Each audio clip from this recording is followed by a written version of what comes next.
오늘 요한계시록 12장입니다. 요한계시록에 나오는 그 3대 7중 재앙 가운데 우리가 지금 7 인재앙 또 7 나팔재앙을 우리가 함께 살펴보았습니다. 그 내용이 이제 앞에 부분 계속 나왔는데 10장하고 11장에서 추가되는 내용이 있었죠.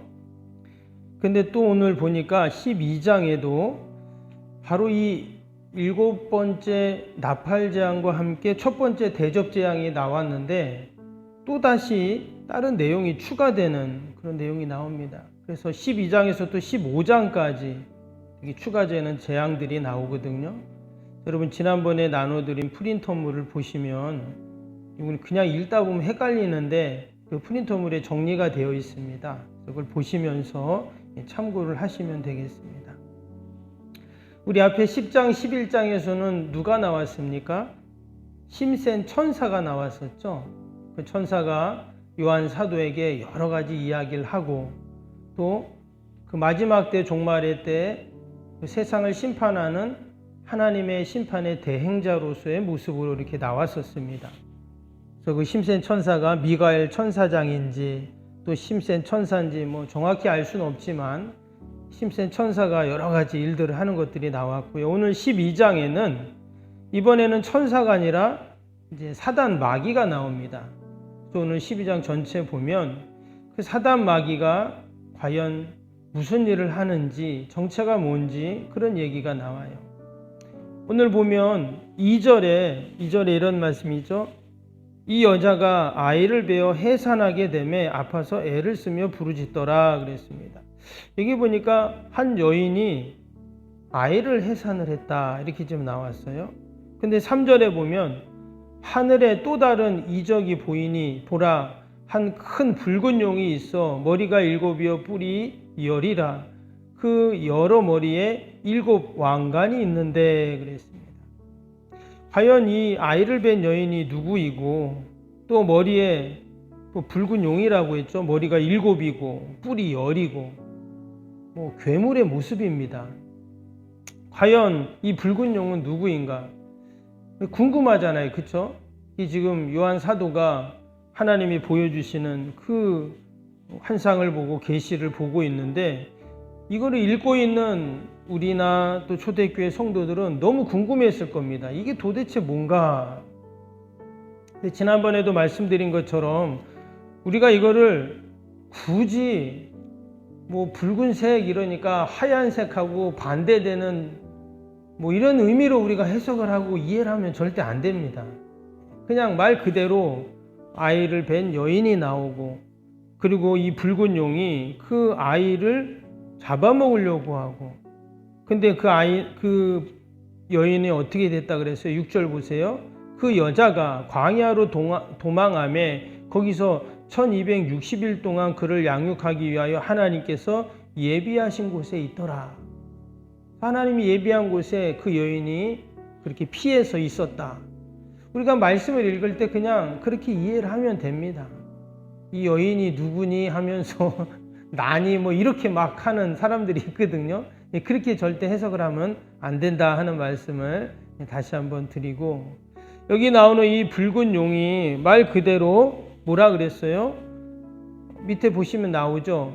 9절 보세요. 큰 용이 내쫓기니 옛뱀 곧 마귀라고도 하고 사단이라고도 하며 온 천하를 꿰는 자라. 그가 땅에서 내쫓기니 그의 사자들도 그와 함께 내쫓기리라. 여기 보니까 사단 마귀 어둠의 영에 대한 설명이 쭉 나오고 있습니다. 그리고는 그 사단의 정체를 뭐라 그랬다고요? 큰 용, 앞에 나왔던 그 큰 용을 의미합니다.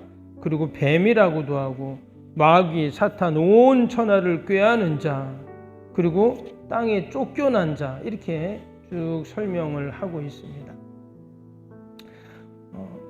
앞에서 힘센 천사에 대한 말도 했지만 그와 이제 대조적인 그런 세력이겠죠. 이 사단 마귀에 대한 이야기를 합니다. 왜 지금 마지막 때 종말의 때 재앙에 대한 이야기를 쭉 하면서 갑자기 왜 사단 마귀 이야기를 했을까요? 아마도 이 모든 마지막 심판과 종말의 때에 여러분 하나님의 택한 백성들이과 구분되는 또 그거의 정반대편에 있는 분명히 어둠의 세력을 우리가 알아야 된다는 거예요.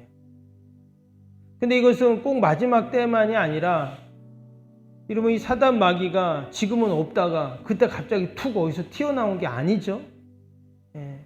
우리가 창세기에 보면 아담과 하와 에덴 동산에서 여러분 거기서부터 이 사단 마귀가 나온단 말이죠. 그 말은 세상이 시작될 때부터 마지막 때까지 이 사단 마귀는 존재하고 있었고 그 사단 마귀가 활동을 하고 있다는 것을 이야기하는 겁니다. 특히 마지막 때, 종말의 때, 심판의 때는 더욱더 그 사단 마귀가 어떻게 하겠어요? 발악을 하겠죠. 그래서 우리가 이 사단 마귀의 그 정체를 정확히 알아야 된다 하는 것을 요한계시록을 통해서 우리는 또 귀한 진리를 깨닫게 됩니다. 먼저 여기 보니까 이 사단 마귀가 하는 일 중에 여기 보니까 9절에 뭐라 그랬어요? 온 천하를 꿰는 자다 이랬습니다. 온 천하를 꿰한다. 이 꿰한다라는 헬라어를 보니까 플라네라고 되어 있어요. 그 뜻이 뭐냐면 배회한다, 방황한다, 이탈한다 이런 뜻이에요. 그래서 꿰한다고 했으니까 사역동사로 되어 있죠. 그러니까 길을 잃어버리게 만들고 확 배회하게 만들고 이렇게 지금 한다는 거거든요.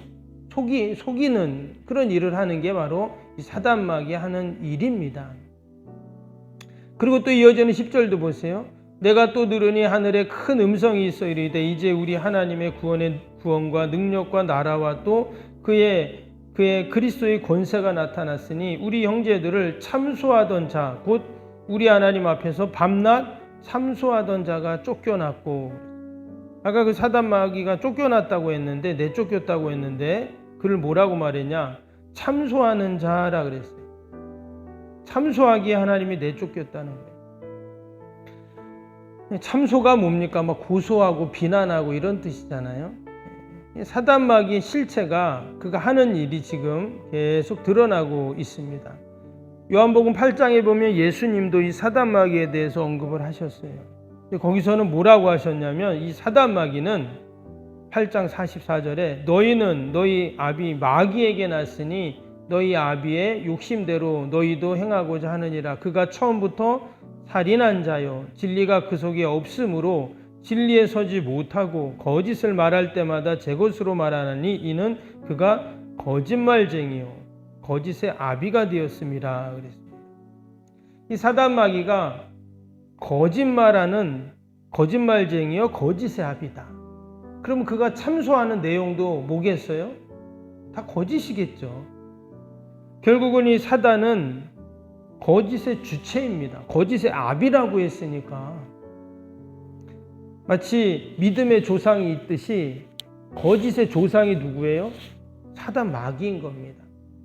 그래서 사단 마귀는 거짓으로 참소하기도 하지만 또 이 사단 마귀는 어때요? 거짓이 있는 곳에는 늘 그곳에 사단 마귀가 있다. 우리가 이렇게 이해하면 됩니다. 혹이라도 여러분 거짓이 있다면 거기에는 저 뒤에서 사단 마귀가 또 역사하는구나. 우리가 이렇게 이해하면 돼요. 그래서 에베소 4장에는 너희가 마귀에게 틈을 주지 말라 이런 말씀이 나오잖아요. 사단 마귀는 틈을 주면 반드시 기다렸다가 그 기회를 놓치지 않고 들어와서 어둠의 역사를 펼쳐가는 것이죠. 참소하고 또 거짓으로 문제를 그냥 어렵게 만들고 또 막 꾀하고 이런 일들을 하는 것이 누구예요? 사단 마귀이죠. 구약에도 보면 이스라엘 백성들이 아이성 전투에서 아간의 범죄로 그 어마어마한 여리고 성도 함락했는데 조그만 아이성 전투에서 패배하는 일이 있었습니다. 그때도 마찬가지죠. 아간이라는 사람이 그 사단 마귀에게 틈을 준 거예요. 결국은 이스라엘이 아주 비참한 패배를 맛보게 됩니다. 여러분 오늘도 우리가 사단 마귀의 어둠의 역사가 있다 하는 것을 우리가 인지해야 합니다. 그냥 사단 마귀와는 전혀 상관없는 그런 삶이 아니라 당연히 하나님의 천사, 하나님께서 선한 영을 우리에게 보내주셔서 늘 우리를 지켜주시고 보호하시지만 여전히 여러분 어둠의 세력들이 참소하고 우리를 속이고 우리를 미혹하는 이런 어둠의 영이 분명히 여러분 있는 줄로 믿습니다. 우리가 어떻게 이 어둠의 영들, 그들의 참소와 속임수와 미혹을 우리가 이길 수 있을까요? 하나님이 지켜주시니까 그냥 가만히 있으면 되는가? 오늘 그렇게 말하지 않고 오늘 11절을 보겠습니다. 11절에 보니까 또 우리 형제들이 어린 양의 피와 자기들이 증언하는 말씀으로써 그를 이겼으니 그랬어요. 뭐로 이겼다고요? 어린 양의 피 그리고 자기들이 증언하는 말씀으로 이겼다 이렇게 나왔습니다. 그냥 가만히 있으면 사단 마귀를 이기는 게 아니라 어린 양의 피, 출애굽기 12장에 나오죠. 이스라엘 출애굽한 이스라엘 백성들 마지막 그 10번째 재앙, 장자 죽음 재앙에 그들이 다 집집마다 그 어린 양의 피를 다 발랐잖아요. 그랬더니 그 죽음이 다 넘어가는 이 어린 양의 피는 속죄와 구원을 의미하는 피입니다. 이스라엘 백성들이 제사를 지낼 때도 이후로 그 어린 양의 가지고 와서 그 어린 양의 피를 탁 빼가지고 제단에다가 그 어린 양의 피를 뿌립니다. 예수님이 십자가에서 희생제물로 마치 어린 양으로 희생제물이 되셨을 때 그 물과 피를 다 쏟으시면서 우리의 모든 죄를 구속하시고 또한 구원하시는 그 놀라운 구원의 역사가 있었습니다. 바로 이 어린 양의 피가 모든 죄악의 세력, 악의 세력으로부터 우리를 이기게 하는 여러분 그러한 능력이 분명히 있는 줄로 믿습니다. 우리가 그리스도의 십자가의 보혈을 의지하고 그 능력을 붙잡을 때 어떤 어둠의 세력들도 우리를 참소하지 못하고 속이지 못하고 우리가 넉넉히 승리할 줄로 믿습니다. 그리고 또 한 가지 뭐예요? 말씀으로써 그를 이겼다 그랬어요. 말씀으로. 다른 것으로 이기는 게 아니라 말씀으로 이기는 거예요. 우리가 오늘도 하나님의 약속의 말씀 꼭 붙잡고 예수님도 광야에서 40일이나 금식하시면서 정말 힘들었을 텐데 그때 사단 마귀가 찾아오잖아요. 그러나 예수님이 말씀으로 다 이기셨습니다. 오늘도 우리가 하나님의 약속의 말씀 붙잡고 우리가 살아가면 어떤 어둠의 세력도 틈타지 못하고 우리가 넉넉히 승리하는 그런 은혜와 복이 넘칠 줄로 믿습니다. 우리 오늘도 하나님의 약속의 말씀 붙잡고 함께 기도하겠습니다. 월요일 기도 함께 합니다. 월요일 기도입니다. 16번부터 30번. 기도와 헌신을 통해 보이지 않는 영적 성전 건축이 먼저 이루어지게 하옵소서. 아멘. 모든 성도들의 믿음의 눈을 열어 하나님의 새 역사를 바라보게 하옵소서. 아멘. 성전을 봉헌하기까지 성도들에게 흔들리지 않는 반석 같은 믿음을 주옵소서. 아멘. 이웃사랑 섬김 세계선교가 한치의 흐트러짐 없이 이루어지게 하옵소서. 아멘.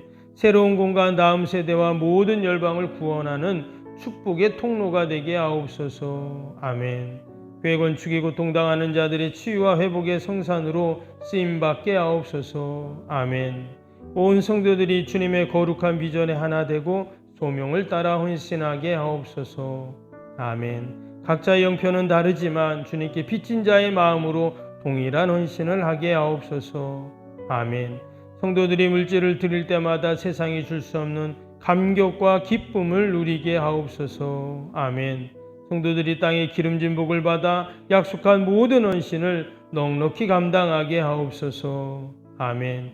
모든 성도가 믿음 안에서 기적의 역사를 이루는 통로로 쓰임받게 하옵소서. 아멘. 사랑으로 하나 되어 주님의 몸된 교회를 더욱 잘 세워나가게 하옵소서. 아멘.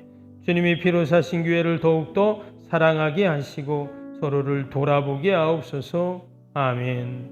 성정언축이 진행되는 동안도 견고한 사랑의 공동체가 되게 하옵소서. 아멘.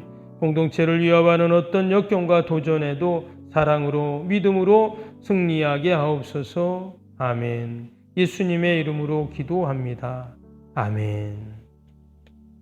사랑과 은혜가 충만하신 하나님 아버지, 하나님이 우리에게 늘 하나님의 영, 선한 영을 보내셔서 우리를 지키시고 보호하시는 줄로 믿습니다. 그러나 여전히 어둠의 영 사단 마귀가 우리를 참수하고 미혹하는데 하나님, 어떻게 우리가 날마다 넉넉히 승리할 수 있습니까? 예수 그리스도의 보혈을 의지하고 하나님의 약속의 말씀 꼭 붙잡고 우리가 늘 승리하는 저희들이 되게 하여 주옵소서. 오늘도 귀한 새벽, 또 우리가 나라 민족과 교회와 이웃과 살아가는 자녀들 하나님 다 올려드리오니 하나님 돌보시고 선하게 인도하여 주옵소서. 내 힘으로 능력으로 할 수 없는 인생의 문제들이 있습니다. 하나님께 다 올려드리오니 하나님 해결하여 주시고 하나님 도와주시고 함께하여 주옵소서.